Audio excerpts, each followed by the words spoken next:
नमस्कार दोस्तों। सुशांत सिंह राजपूत मामले में बहुत सारे ऐसे पॉइंट्स हैं जहां पे चर्चा नहीं हो रही है, जहां पे कोई भी कुछ भी निकल कर के सामने नहीं आ रहा है। लेकिन जब हम एक छोटी छोटे मुद्दों पे बात करते हैं तो हमें बहुत सारे ऐसी चीज़ें समझ में आती है कि इस मामले में अब कहीं ना कहीं कोताही बरती जा रही है और जिस पॉइंट पे हमें जांच करना चाहिए था उस पॉइंट पे जांच नहीं हो रही है।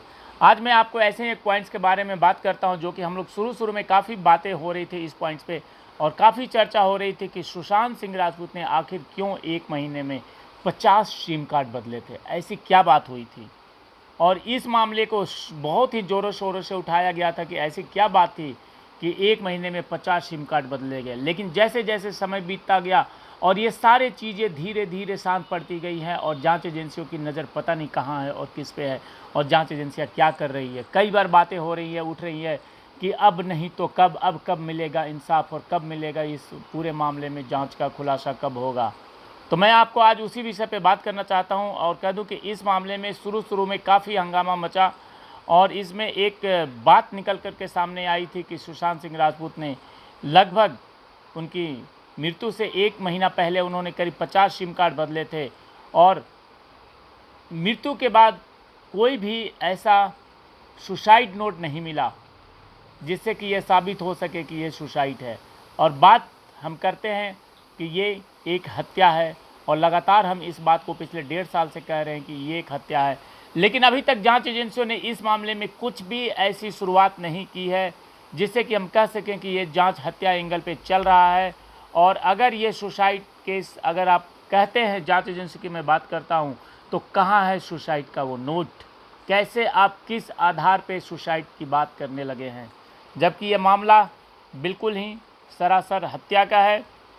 और ये सोचने वाली बात है कि जो लड़का रात को पार्टी कर रहा था, सुबह उठकर प्ले स्टेशन पे था, जिसने सुबह एक गिलास जूस मांग करके पिया, आ करके बैठा, उसके मन में ऐसी अचानक क्या बात हो गई कि उसने कहा कि चलो अब उठते हैं और सुसाइड करते हैं। ये सोचने से भी परे है और ये बिल्कुल ही मनगढ़ंत बातें कही जा रही है कि सुशांत सिंह राजपूत की हत्या को सुसाइड में बदलने की पूरी कोशिश हो रही है।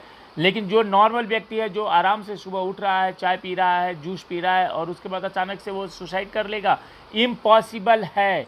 और इसमें एक चीज़ जो मैं बार बार कह रहा हूँ कि 50 सिम कार्ड क्यों बदला गया, इसकी जांच होनी चाहिए। ऐसी क्या बात हो गई थी कि 50 सिम कार्ड कुछ ही महीनों के भीतर उसने बदल दिया?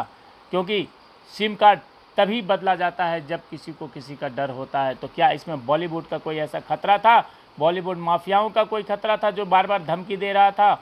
और इसमें एक चीज़ और है कि इस हत्या के बाद जो देखा गया था कि वो गले में दाग के निशान है, गले में कुछ ऐसा निशान है जिससे कि ये लग रहा है कि इस मामले में कहीं ना कहीं बहुत बड़ी कोताही बरती जा रही है और बहुत कुछ नहीं हो रहा है जो होना चाहिए था। तो चलिए, इसमें लगातार अपनी आवाज़ को बुलंद करते रहना और इन छोटे छोटे पॉइंट्स के ऊपर बात करते रहना है ताकि किसी को ये ना लगे कि बिल्कुल शांत हो गया है मामला और हम इंसाफ की लड़ाई को छोड़ चुके हैं। लेकिन ऐसा बिल्कुल नहीं होने देना है और लड़ाई लड़ते रहना है। जय हिंद, जय भारत।